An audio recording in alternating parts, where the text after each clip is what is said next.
Hey, Whiskey fans, I'm Chris. And I'm Kara. Kara, what do we have today? We have a Whiskey Tour of Scotland, day 19. It is 9-year-old Highland Teenanich. Excuse me? Exactly. Teenanich in a first fill tawny port. I like tawny ports. 46%. Have you noticed the more north you go, the more difficult those Scottish Gaelic words get? The more north you go, you can't really understand it. Can't say that to Scottish people. No, it's true. It's true. I've been over there. The more north you get, it's really difficult. hard. Like here in the United States, the more southern you go, opposite. You're like, what'd you say? Let's get into this nose. I must have hit a hard note. I'm getting cereal grains behind the malt. Sure am. But like raw, not even cooked or toasted, nothing.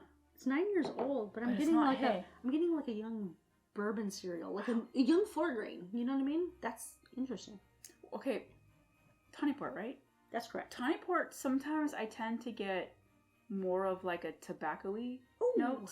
I'm not getting it on the nose at all. So I'm hoping it'll be there on the palate. Because that's right in my jam. Some beautiful color on this, but I don't know if that comes from the port or some extra stuffs. So I'm getting the traditional like dark, kind of like, you know those dark purple plums? Oh yeah. But like just overly like cooked. Yeah. That's just the very strong, heavy in that note. Yeah. Yeah. Interesting. That's all I'm getting. It's not a very nuanced, very... no. Oh, it's heavy a lot port. of notes. Heavy. Oh, it smells good first though. fill, I right? actually do like that. Okay, you said first fill, but it doesn't look that dark. Well, we don't know how wet that cask was left. We don't know the condition it was in, how many times it was used. It smells glorious except for the grain part. The graininess does go away after a bit. For me, anyway. I'm gonna get in. There's nothing else in the nose. It got weird. The grain's all over on the palate. All over. Like it starts, stays there, and ends, and you still have that graininess. How old is this? 9 years. It shouldn't have that though with a finishing for a cask age. Not necessarily. We haven't had something like that yet. So that could be our... Well, we've never had this distillery. There's a lot of things. There's a lot of things we haven't had. So I have to say that the first of the arrival was beautiful sugared plum. It was like, it smelled like, it tasted like the nose. It was so short. It was. And then it started evolving. But this is so unusual. I think we should just keep drinking to really acclimate to that, the mid-palate. Drink away the weird. Still weird. I'll keep drinking. Oh, I see.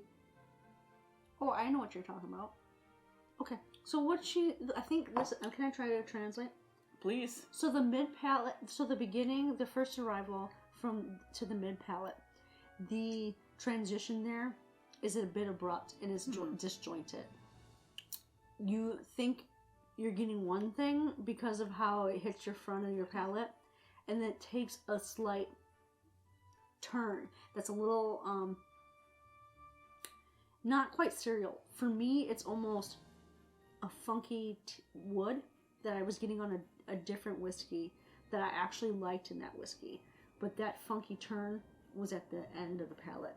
And I think because it happens so quickly in the palate, it doesn't give you time to adjust to it. It's almost too abrupt.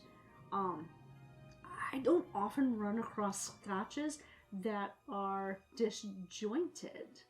So you said it very eloquently. I would have been like, you ended up at a fork in the road, and instead of following the rules and going either left or right, you were hit by a car. That or you did a complete U-turn and you're like, I'm going back. Like, yeah. You didn't follow the rules. There's just something. It's got a little bit of tea leaves to it, but that's about it. Yeah, and I love tea leaves. That's what's weird. That's fine, but it is. It reminds me of, what is that term? Give me a second, okay? I could come up with a lot of terms, but they probably would be like not suitable for this. The whole is greater than the sum of the parts, meaning that the whole experience is more important than the pieces that put together, right? there's a term for that, and I cannot remember for the life of me what it's called. Is this the Oxford or the Webster Dictionary? But what's happening is I'm digging the teeny parts, but how they're put together it's so abrupt in the transitions, and there's something that sticks out in those connections that is making me confused, and that confusion isn't adding to the enjoyment of the experience. It's almost taking away from the experience. I don't know if I've had that happen to me recently, so that's why I'm like, oh, what is happening?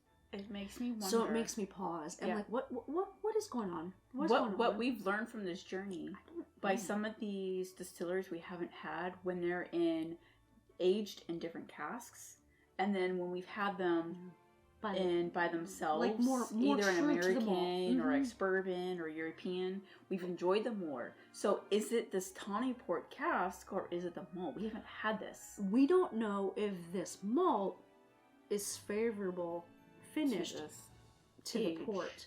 So cask. Wow, this I'm not going to rule out this distillery at all. No. You can't off of one or two chances if it's aged, and especially if it's a single cask. And I always love the advice of Chris, if you don't like something, just keep drinking. Just keep drinking. I tried drinking. Just keep drinking. You saw it. I tried. You did a great job. I tried. Look, I still got a little bit left, so I tried a lot more than you did. You did. Just can't do it no more. This is a interesting fork in the road for our journey. But we are going to elect to take the right fork, because the right fork goes to day 20. And we're going to continue this journey. So what we want you guys to do, give us your notes on day 19. What did you think of this interesting and quite puzzling malt by Tinanich? That. While you're down there, hit that thumbs up button, subscribe to the channel. Don't forget, turn on those notifications, and you can join us in our next video. We only have a few days to go. Keep sharing your drams with us. Better get better. No, you can't get into that yet. You said right turn of the fork. Yes, I did. What if you're driving on the opposite side of the road? It's still the right. majority of the world does. That's true. It would be a left. No, we're still going right. It doesn't matter, because we'll get there together. Bloody Americans. Let's continue our journey. Cheers.